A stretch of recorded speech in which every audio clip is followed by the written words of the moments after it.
Magandang araw mga banateros! Ako po si Banat Bay at kung saan man kayo nanonood ngayon, pwedeng ikomento nyo dyan dahil mga banateros, ang tanong ng bayan ngayon, si Zaldico ba ay nakalaya o pinalaya? Nako.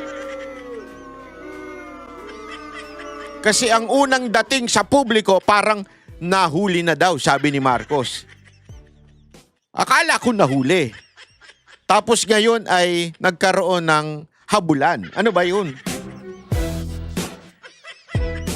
Pero ilang araw lang, biglang lumabas na hindi pala technically arrested.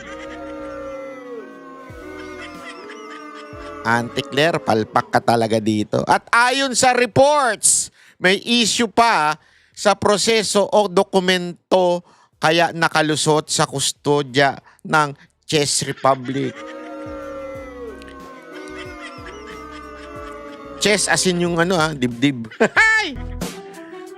Kaya dito papasok ang tanong, may kapalpakan ba dito o may nagpalusot? Kasi baka kumanta ng BBM. Kasi kung ordinaryong tao ito, di ba? Baka paghuli, alam natin kagad na ito ay makakarating sa Pilipinas at sasabihin kagad sa Pilipinas, eto, panghahawakan muna namin ito. At agad na ipapasa sa ating kustodya. Pero kapag big fish na may bitbit na sikreto, may alam na pangalan, may kayang ilaglag, biglang ang sistema ang naging malambot. Mabagal at mapakaraming technicality. Ang teorya tuloy ng ilan nating mga kababayan, baka hindi lang ito simpleng nakalaya. Baka may taong ayaw muna siyang makapagsalita o may taong ayaw siyang maipasakamay ng Pilipinas. Yun. Dahil naalala ninyo? Ano sabi ni Zaldico nun? Siya ay pinagbakasyon. Hindi po sa akin nanggaling yan. Kay Zaldico po mismo yan. Pinaalis muna siya, di ba? At kung totoo man na nakalusot siya dahil sa butas ng proseso, mas malaki ang tanong, sino ang may kasalanan sa butas na yan? Gobyerno ba? Si BBM ba? O si Auntie Claire? O may naglalaro sa likod ng chess? Kasi Chess Republic ito eh. Dahil sa kasong ganire, kalaki, hindi pwedeng, oops, sorry, wow, mali. Hindi pwedeng ganun. Hindi ito nawawalang cellphone. Ito si Zaldico, ang taong maaring may hawak ng kwento kung sino talaga ang mastermind sa korupsyon sa Pilipinas. Kaya mga banateros, bantayan natin ito dahil minsan sa Pilipinas mahirap pulihin ay hindi ang tumatakbo, ngunit ang pinatatakbo. Yun! Mga kababayan, bago tayo magpatuloy, baka naman pwedeng isulat nyo dyan kung taga-asa ka. Ako'y banateros sa Chess Republic. Yun. Ako ay banateros sa Pari fans. O ako naman na isang Italyano. At ako naman ay taga Barcelona. Sabihin mo kung taga-asa ka, banateros. Dahil napaka-importante niyan. Dahil tayo, alam mo, ginaganahan tayo pag nababasa natin yung mga komento ninyo. Na nagsasabing, dito ako, taga dito ako at ako'y nanonood habang, bakit walang audio itong animal na to? Wait lang Ayun, meron pala naninigurado lang tayo. Alam mo naman, baka mamaya, walang intro, wala tayong audio. Sayang naman yung kakadaldal natin dito. Hirap na hirap tayo magdadaldal dire. Tapos wala naman pang audio. Anyway, mga kababayan, eto na nga pag-usapan na natin ito. Kasi alam mo, Kung ikaw ay simpleng mababaw lang at titignan mo lang yung mga sitwasyon na nagkamali, ganito, ganyan, para bagang masyadong mababaw para sa akin. Alam mo, iniisip ko ng maigi ito eh. Iniisip ko ng maigi na sadya bang tanga lang si Marcos? Tanga lang ba si acting DOJ Secretary? O tanga lang ba yung mga nagsasabing may babalik na dito si Zaldico? Nagdadaldal lang ba sila out of nowhere? Sa tindi ng kanilang intelligence funds, bilyon-bilyon na intelligence funds ng Office of the President. Asan yung intelligence? Di ba? Di ba parang mapapaisip ka ng maigi. Ano to? Nung nahuli, hindi ba pwedeng utusan na lang yung mga taga Czech Republic, yung embassy natin, no, embahada natin doon, no, yung ating representante doon. Kasi always remember, people in the house, you have to understand this. It's really something to think about. Kasi isang tawag lang doon eh. Yun nga ang purpose doon eh. Alam nyo ba, kaya tayo gumagastos ng kalaki-laking pera sa mga embahada natin, sa mga consulate natin, ay para meron tayong representante doon na mabilis makipag-ugnayan sa mga bansang nandoon. Bakit may ganon?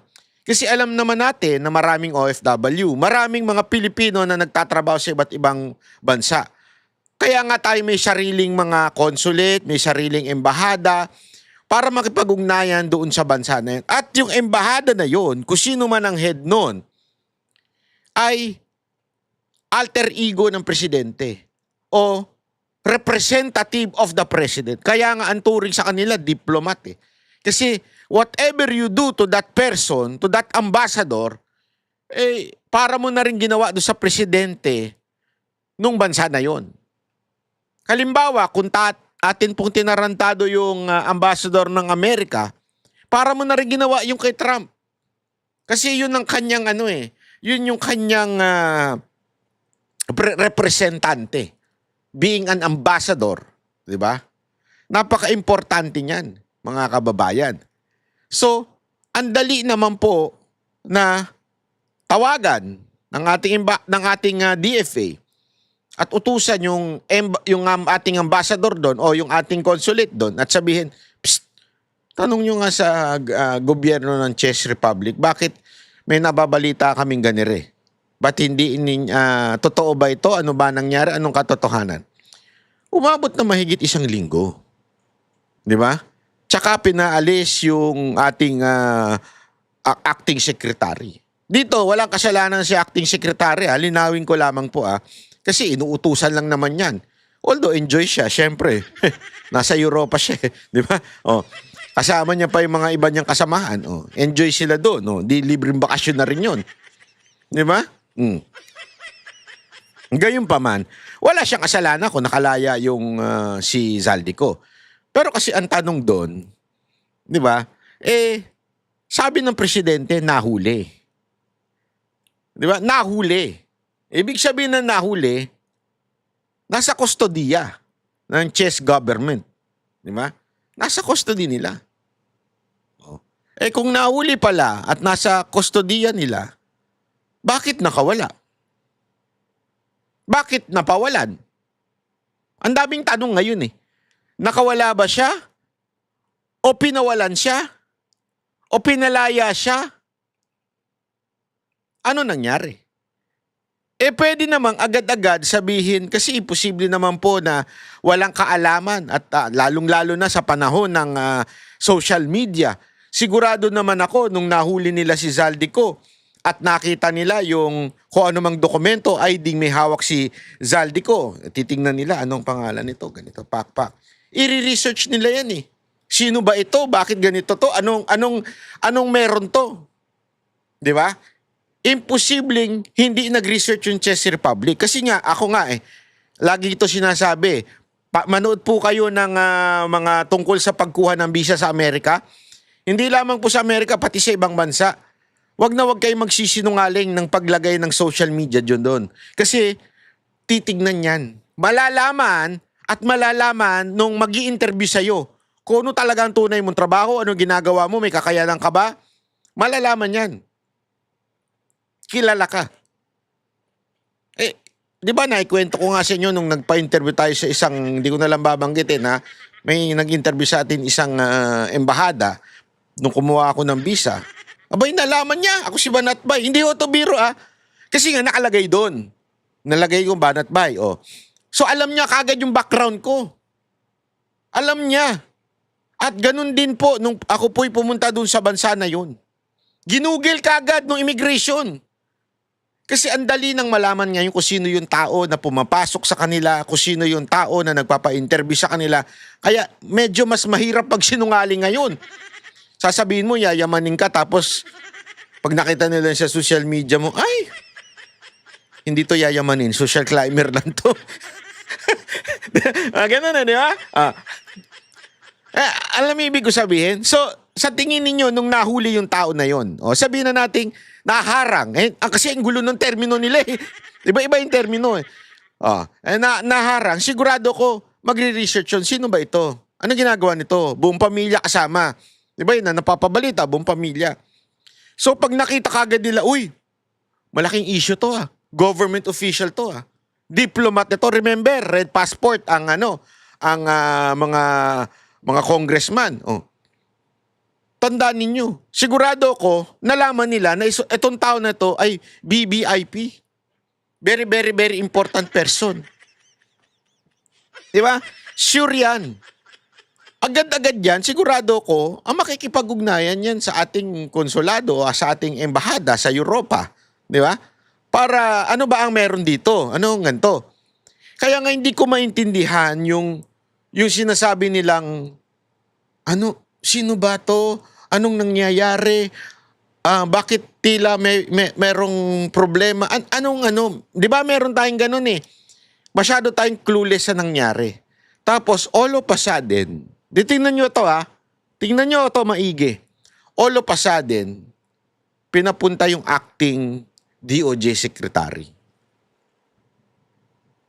Na, ang dapat papuntahin doon ay yung secretary ng Department of Foreign Affairs. Kasi nga, foreign affairs eh. Sila ang nakikipag-ugnayan sa ibang bansa. Bakit isang DOJ secretary? Anong meron? Tinatanong na ba yung kaso? Ano ba yung ebidensya? Ano ba yung sasabihin mo? Kasi kung may sasabihin kang hindi maganda, tumakas ka na lang. Ganun ba? Hindi, yun tuloy yung naiisip ng mga taong bayan ngayon eh. Ako kasi ayoko yung tanggapin lang na nakatakas siya. Hindi ko gustong tanggapin yun eh. The mere fact na sobrang confident yung presidente nating sabihin, nahuli na. At maibabalik namin as soon as possible. Yung isa pang sekretaryong bibida-bida, in 3 weeks. Ay, mga ganyan-ganyan pa eh. So sobrang confident nila. Bakit?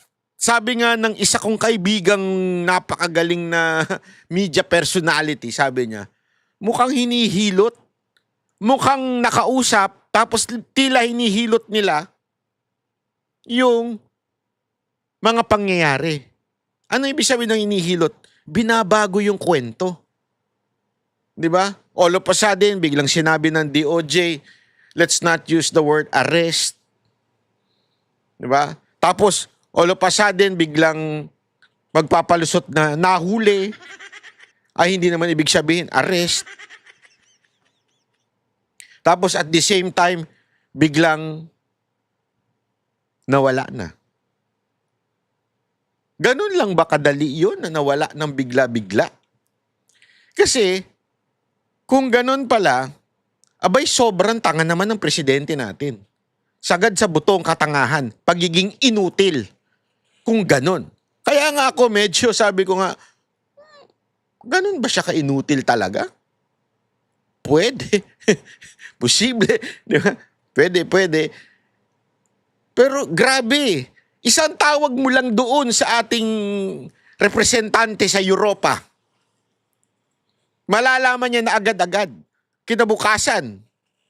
Malalaman niya na kaagad. Nandyan ba, hawak niyo ba si Zaldico? May hawak ba kayong pangalang ganito? Kasi ano mo yun eh. bilang Filipino, lalo na diplomat ka, ikaw konsulado o ambasador, at kakausapin mo yun, magbibigay ng impormasyon yun. Kasi makikipag-ugnayan yan sa Department of Foreign Affairs nila. Tapos yung DFA nila, kung ano man ang tawag doon, yung Foreign Affairs, Foreign Minister nila, makikipag-ugnayan ngayon sa kapulisan. Eto, sandali, merong importanteng, mabilis yan eh. Ganong kabilis. Dapat. Pero inabot ng how many days? At nagpapunta pa tayo. Anong purpose? Bakit tayo nagpapunta doon? Hindi nyo ba maisip yun? Ako'y naiisip ko to. Again, this is just a theory. I am not saying na may chismis na ganito. Ito'y teorya ko laang. Ibig sabihin, aking opinion lamang ito. Na hindi kaya inalam kung ano yung sasabihin ni Zaldico. Kaya ang pinapunta ay yung nasa Justice Department. Tapos nung medyo tagilid, iba na lang ang naging siste. Hindi ko sinasabing kasangkutan Chess Republic Kunwari, halimbawa lang, kunwari lang naman po ito. Kunwari, sinabi ng Chess Republic, what are we going to do with this? Nung kinausap natin, bilang mukhang tagilid yung sasabihin, ang sinabi naman ng ating is, sige, nasa sa inyo na yan, bahala na kayo kung anong inyong batas tungkol sa undocumented. Yeah? Hindi natin alam eh. Kasi ngayon daw, nasa France na. Doon kumukuha ng asylum. Isipin nyo to, kunwari lang ha. Di ba yung tama yung sinasabi ni Atty. Roque na pag nahuli ka ng Chess Republic, aalokin ka kung gusto mo ng asylum kung may problema ka ba sa bansang tinatakbuhan mo. Bakit hindi siya doon kumuha? Number one question. Second, bakit sa France? Di ba? Ibig sabihin na nasa France siya, tama yung sinasabi ng DOJ. Pinalaya siya. Pinaalis siya. Ano ibig sabihin nun? Kasi ang chismis, chismis naman to, galing dun sa mga ibang hinayupak. Sabi wala na siyang passport. Hindi pala chismis yan. Totoo pala Wala na siyang passport ng Philippine passport. May passport na siya ng iba. So, papaano ka papasok ng France kung wala kang passport ng Pilipinas? So, tama yung fact na meron siyang ibang passport. Ano yung passport na yun? Kung humihingi ka ng asylum sa France, maybe because hindi ka holder ng passport nila. Kasi kung holder ka ng passport nila, ibig sabihin, you are a citizen, you are a French, or you are a citizen of that certain country, yung France. Hindi mo kailangan humingi ng asylum dun. Di ba? So, dapat hingi ka ng asylum from another country na hindi mo, na tinatakbuhan mo nga yung bansa na yun. So, ibig sabihin, hindi siya holder ng passport ng France. Pero, paano siya umalis ng Czech Republic at napunta sa France? So, maaring merong isang bansa siyang pinuntahan na passport holder siya doon sa certain bansa na yon. Tapos lumipad siyang papunta ng France, using that passport, then humingi siya ng asylum. So, doon sa mga bagay na yun, do you think ganun katanga ang Europa para hindi nila malaman kung ano ang status nitong tao na ito? Ito ang pinakasikat na politiko sa Pilipinas ngayon. Sikat sa kawalang yan. Diba? Kahit nga yung mga taga-kanto, pag sinabi mong Zaldico, alam namin yan, kilala namin yan. Yan yung di umano allegedly nagdi-deliver o middleman ng mga maleta. O merong factory ng maleta. Alam na lahat ng taong bayan yan. Sigurado i-google nyo sa Zaldico. Ang tindi ng karmang inabot nitong si Zaldico, no? Sumikat ka buong mundo. Kasi ikaw, nagkamali ka ng ng dinimanda. Ako kasi dinimanda mo eh. Akala mo makakalusot ka. Sabi ko nga sa inyo eh, magtiwala lang kayo sa salita ng Diyos. The vengeance is mine, says the Lord. Hayaan nyo lang ang Lord ang bumawi. Kaya huwag kang magtatanim ng sama ng loob, huwag kang magagalit. Kaya mo ang Diyos ang bumawi. Basta doon ka lang sa katotohanan. Kaya ako naman, kaya naman niya ako dinimanda dahil tinakil ko lang yung kay Villanueva eh. Yung expose ni Villanueva. Alam mo, tama yung sa interview ni Jack Argota eh. Panoorin yung interview ni Jack Argota, itong si Sir Jack. Nagmamagaling eh, pero tama yung kanyang interview. Yung tinanong siya ni Jojo A sa TV5, kung saan ba nagsimula, sabi niya, kinontra niya, nagulat ako, sabi ko, aba, iyabang nito ni Sir Jack ah. Banateros talaga sa kayabangan ah. Sabi niya, sabi kasi ni Jojo A, di ba si Marcos naman na nagsimula ng paghahanap sa korupsyon? Sabi niya, hindi ah. Sabi niya, hindi niya no. Sabi ko, aba, lupit ni Sir Jack ah. Pumapalag. Akala ko magkakamali siya ng sagot. Sabi niya, hindi ah, Villanueva. Sabi ko, tama si Sir Jack, ang galing oh. Tama. Alam niyo ba saan nagsimula ito? Yung sabi ni Villanueva, araw-araw meron tayong naluluging bilyon-bilyon sa flood control. At una niyang tinukoy noon yung SunWest.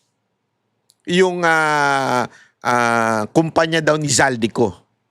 At diniscuss ko yun dito sa aking channel. At dahil doon, nadimanda ako ni Zaldico. Iyan yung sinasabi ko sa inyong patunay na panghawakan mo lang yung katotohanan. Pinanghawakan ko lang yun eh. Sabi ko, ito, diniscuss ko lang yung privilege speech ni Villanueva. At doon dinamay niya si Zaldico. At doon ko diniscuss yun. Tapos doon ako dinimanda ng lintik dito ni Zaldico. Ngayon, ano nangyari? Nagtatago siya dahil sa issue ng flood control project. Sabi ko nga sa inyo, yan ang patunay ko na huwag tayong papasok sa fake news. Huwag kayong maniniwala sa fake news dahil lang ito ay papabor sa iyong kulay. Lagi mo lang panghahawakan ang katotohanan. At yung katotohanan na yan ang tunay na magpapalaya sa ating bansa. Ngayon kasi matindi kasinungalingan. Matindi propaganda ngayon ng mga kung sino-sino. Matindi talaga mga kababayan. Kaya wag ho tayong papadala. Tulad ngayon, etong issue ng nakalaya o pinalaya o ano man ang hindi na natin maintindihan. Di ba? Panoorin natin ito. Ha? Natatawa ako nung pinanonood ko ito kasi alam na alam mong balu-baluktot na yung script ng gobyerno. Pero pilit pa rin nilang tinutuwid o binabago.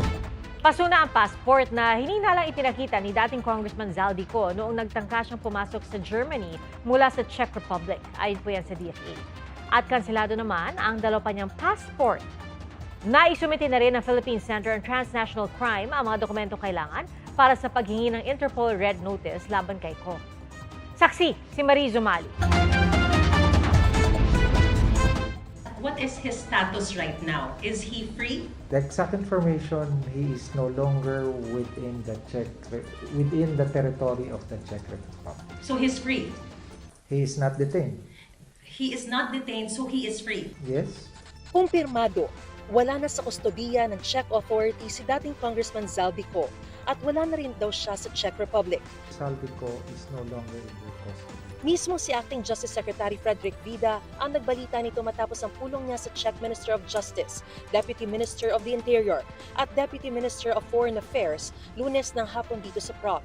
Pero hindi raw sinabi sa kanila ng Czech counterparts kung kailan nakalaya si Ko at kung saan siya nag-exit. Kaya ang tanong ng bayan, nasaan na nga ba si Zaldico?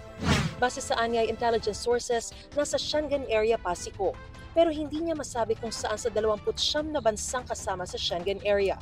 That information, what we can confirm is that he is within the Schengen area. That is the workable intel that we have. Why can't we confirm where exactly in the Schengen area is Zaldico? because that information was not relayed to us. The Philippine government is not without resources. Diba? That's why we Read between the lines. The government, sabi niya is wala daw, hindi mo daw masasabing walang resources. Alam pala niya eh. So ibig sabihin, alam talaga nila kung asan si Zaldico. Malamang bago pa ito pumunta, na-confirm na nila. Yung mga nangyayari, ayaw lang sabihin sa taong bayan.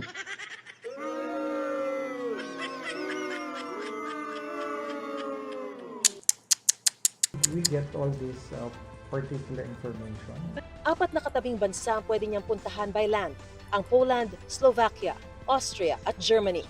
Pero dati nang naharang Zico papasok sa Germany kaya maaaring hindi na siya duman ulit doon. Ang pinakitang passport daw ni Ko nang maharang sa border ng Germany ay ang kanyang expired passport na naglalaman umano ng valid pang Schengen visa. Ayon sa Department of Foreign Affairs, nag-expire na ito noon pang September 2022. Hindi na raw ito kailangang kanselahin dahil hindi na ito maaaring gamitin sa international travel. Nilinaw din ng DFA na ang 2 passport ni Ko na isang regular at isang diplomatic passport, kinansela nila batay sa isang court order noong December 2025. Agad daw nila itong nireport sa Interpol. Kasunod na setback sa paghabol kay Ko, sinabi ni Senator Ping Lacson na walang ibang maaaring sisihin kundi ang gobyerno sa nasayang na oportunidad. Actually, hindi lang gobyerno, pati ikaw. Dapat ka na rin sisihin. Eh, di ba dati napabalita nga na eto daw ay dapat magte-testify na kaya lang ayaw payagan via Zoom. Etong si Zaldico. Tapos ngayon, parang anong-ano siya na dapat nating hanapin si Zaldico. Noong dating meron kayong meron kayong ways. Hindi nyo pinaharap sa Blue Ribbon, tas ngayon, ayan ka na naman. Nalagay raw sa nakakahiyang sitwasyon ng gobyerno dahil hindi ito agad umaksyon nang malamang hawak ng Czech authority si Ko. Tinawag naman ni Akbayan Party List Representative Shell Jokno na isang malaking kapalpakan ang nangyari. Ay, bay, talpalpak talaga kayo. Ang pamahalaan. Si Interior Secretary John Vic Remulla inaming nagkamali sa pahayag na mapapawi si Ko sa loob ng 3 linggo. Nagkamali raw siyang isipin na parehong magiging proseso ng pagpaparepatriate ng Pilipinas at ng Czech Republic. Doesn't the President feel compelled to issue an apology over the announcement that he made himself? Balik ko ang tanong, saan po siya dapat mag-apologize? Yun na ang asawa. Ang asawa ni Marcos. Pinagtanggol na naman siya. Bakit daw ba kailangan mag-apologize? Ay, nako. Aling Claire, makinig ka. Si Marcos ang una nagsabing nahuli na. Hindi pala.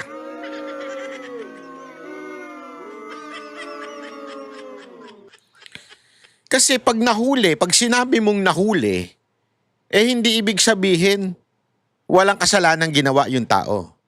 Kahit anong palusot nyo sa salitang arrested, yan ang talagang meaning ng nahuli, na aresto. Kasi hindi mo pwedeng sabihin na ang Tagalog ng arrest is aresto. Hindi yun. Hindi yun ang tunay na makabuluhang Tagalog nun. Ang tunay ay nahuli. When you say nahuli, kasi may ginawang hindi tama, may ginawang krimen, kaya nahuli. Hindi mo pwedeng sabing napatigil, na stop, na hold, hindi pwede. Kasi when you say na hold, meron lang tinitingnan doon sa dokumento. Kasi always remember, when you interpret a word, you have to understand the context where it was used. Diba? Kaya yan minsan marami ang nagiging pumapasok sa false teaching. Literal yung pag-interpret sa isang scripture, hindi tiningnan yung konteksto ng buong scripture na yon. Ayoko nang pumasok dyan, kung hindi papasok tayo sa awayan, debate ng mga relihiyon. Kaya maraming klase ng Kristyanismo Kasi marami dyan ang minimisinterpret, hindi binabasa kung kung kailan sinulat yon, kailan sinabi yon, anong panahon nun, sino nagsabi, kanino sinasabi. You have to get the entire context for you to understand that particular verse. The same thing with this. May ginamit kayong word, nahuli. We have to understand ano yung buong context nung nahuli. Nahuli ba saan? Sa Pilipinas? Hindi. Saan siya nahuli? Sa ibang bansa. Ano ibig sabihin na nahuli sa ibang bansa? Pag sinasabi mong na-stop siya, na-pause siya, hindi nahuli ang ginagamit na term doon. Kasi pag pumasok ka na isang bansa, palpak yung dokumento mo, ang tawag sa'yo, it's either A to A ka, airport to airport, or na-hold ka sa immigration. O ikaw ay napatigil sa immigration. Hindi mo gagamitin ang salitang nahuli. Kung ako papasok ng Japan at sinabi ng isa kong kaibigan dun sa aking tatay, sasabihin niya, "Uy, si Banat Bay nahuli sa Japan." Anong iisipin mo? Sige nga, tanungin ko kayo. Pag may nagbalitang newspaper o media, Banat Bay nahuli sa Japan. Umihii sa kanto. Hindi ba pag sinabi mo nahuli sa Japan, hindi naman pwedeng ano kaya siya? Na-hold kaya siya kasi wala siyang visa sa Japan? Na-hold kaya siya kasi yung kanyang passport ay mag-e-expire na? Hindi. Ang unang papasok talaga sa utak mo, nahuli siya kasi may ginawa siyang masama. May ginawa siyang mali. So nahuli siya. Oh. In other words, naaresto. O kanino yung salitang nahuli nang galing? Sa Pangulo. Ano sabi niya? Pababalikin namin agad-agad. Napabalik nyo? Hindi. Tapos sasabihin mo nga, anong dapat niya ikasori? Ay, tanga. Yan ang problema sa'yo, Aling Claire. Mali ka na ipagpipilita mo pa rin tama ka. Alam mo, yun yung mga ganyan tao ang hinihiwalayan. Pag mga ganyan asawa nyo, hiwalayan nyo na. Asawa ba? Kasi sabi ni Sir Jack, parang asawa daw to ni Marcos eh. Daig pa ang pagtangtanggol eh. Totoo. Oh. Kaya tingnan nyo yung ali na yan, ha? Maling-mali siya dito eh, hindi dapat mag-sorry. Ano daw ba dapat ikasorry? Ang pagsosorry nyo kasi palpak ang lengguwaheng ginamit ninyo at nagmagaling kayo, nagmarunong kayo, nahuli, simple, may ginawa siyang masama doon, nadakip na siya, nahuli na siya. Ina naman, sorry. Nakakabuisit, ginagago sobrang Pilipino eh.